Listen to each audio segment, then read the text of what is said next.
As I've been letting on for quite some time now, I've been doing a lot of content development behind the scenes, and today it's my pleasure to show you one of my many results from that effort. This is Retroactivist. It's a series where I pick out games from the past I think every gamer who cares about the medium and wants to experience the best that gaming has to offer should know about at least. Ideally, I want people to play the games that I highlight in this series, but at the very least, my goal is to do my part and prevent some of these titles from fading from memory.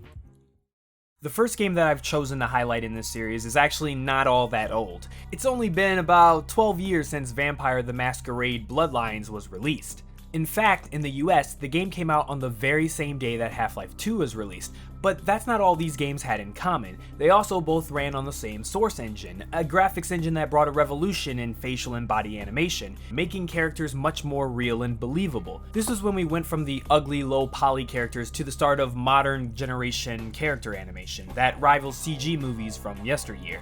Bloodlines was the very last game to be released from the very short-lived Troika Studios, who are also responsible for the underappreciated Arcanum of Steamworks and Magica Obscura, a Baldur's Gate-like isometric RPG that was technically clunky but had exceptional depth and writing. Bloodlines had a very troubled development period and a vision that far exceeded the resources that Troika had. While the game was still in development, Valve was actually still building the source engine, so Troika really was at the mercy of all sorts of technical issues. They also simply did not have enough money, people, or time to build the game that they truly wanted to make.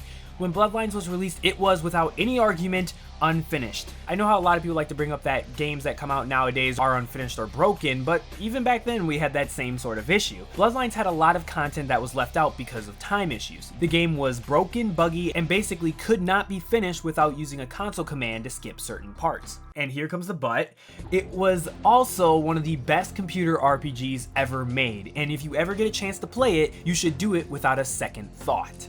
The setting of Bloodlines is within the popular and existing franchise of White Wolf's World of Darkness. It draws from both the novels and the tabletop RPG games owned by that company. Bloodlines is recognized as being canon by White Wolf, and they were involved in the game's development to an extent. In the World of Darkness, there exists a complex vampire society with different clans and a complex system of laws that govern them.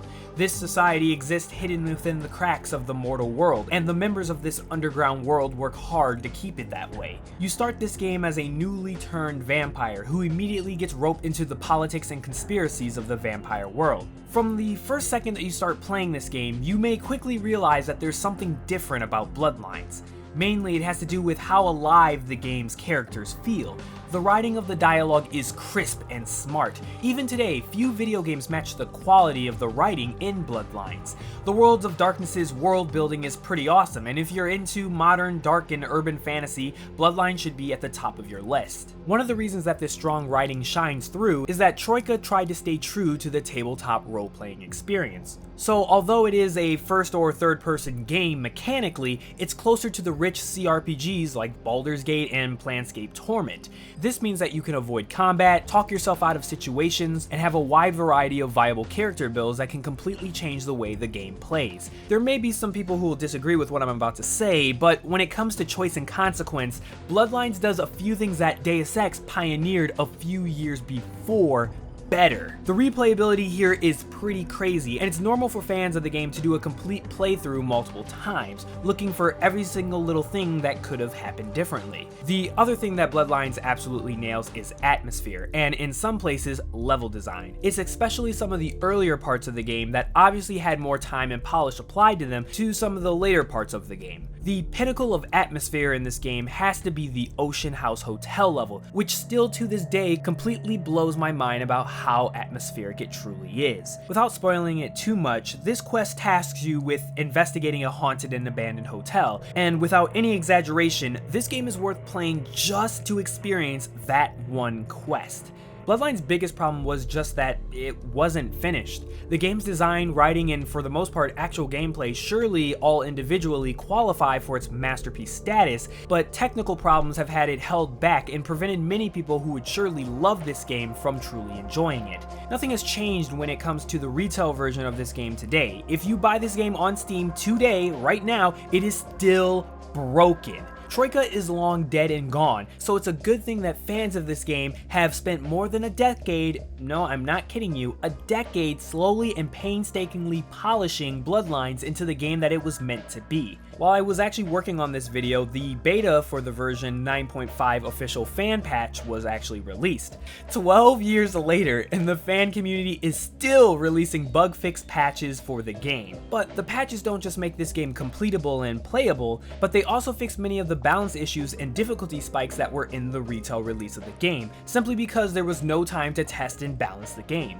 This means that if you play Bloodlines today, you are in the inevitable position of playing it without the frustrating flaws that it shipped with. This is the product of hundreds and hundreds and hundreds of hours of volunteer work by dedicated fans, and honestly, we should respect the hell out of that. And in my opinion, the best way to honor all of that hard work is to buy and play this game. Installing the patch is as easy as Googling it, downloading it, and running the installer.